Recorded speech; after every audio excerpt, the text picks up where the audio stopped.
What's up, gang? Case here with our at-home strength work for Wednesday, May 19th.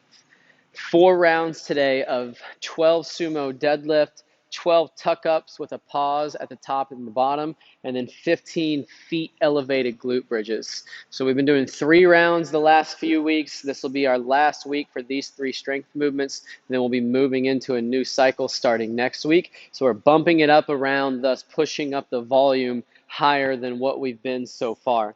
On those sumo deadlifts today, using 2 dumbbells is going to be the preferred option, but if you don't have 2 of the same weight that are going to fit your appropriate load, you can use 1 dumbbell and go as heavy as you can, holding that dumbbell from that top head. If we're going the double dumbbell route, we're going to hold these dumbbells in this neutral grip position.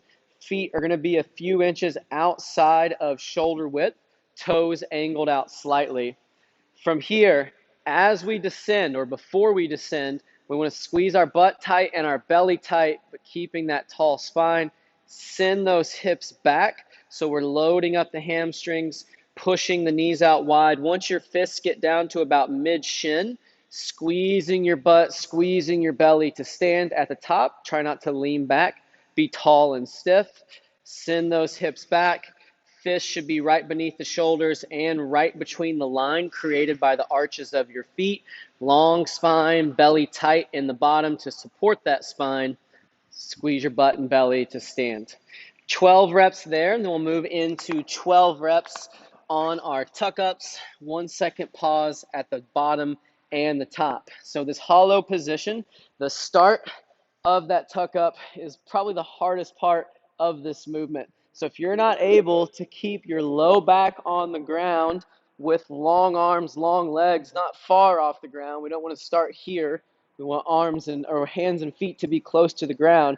If you're not able to keep that low back contact and you feel yourself arching up, then let's sub in with 15 bent knee rocks, because this is the piece that's training us to hold our core in that position, and then you can eventually move out to that longer spot. On the tuck up though, we're going to go 1 second pause in the bottom, 1 second pause at the top. Keep your heels and hands off the ground. Keep your hands off your legs as well. Get your shoulders up as high as your knees.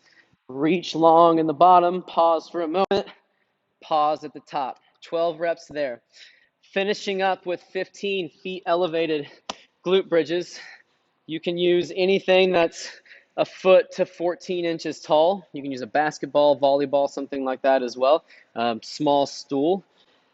Whatever object we use, we want to make sure we're pushing through the arches of our feet, and that's going to give us more hamstring engagement. So pushing through the center of the foot, driving the hips high, squeeze your butt, squeeze your belly when you're up here at the top, and when you come back down, don't quite touch the ground. Drive back up. You'll hold for just a moment. No time in the bottom. As soon as you hit that bottom position, driving back to the top. 3 different movements today. Rest a full 45 seconds between each movement. We've got 4 rounds working at the same weight across on those sumo deadlifts. Good luck on today's strength work, and we'll see you back soon for our Metcon.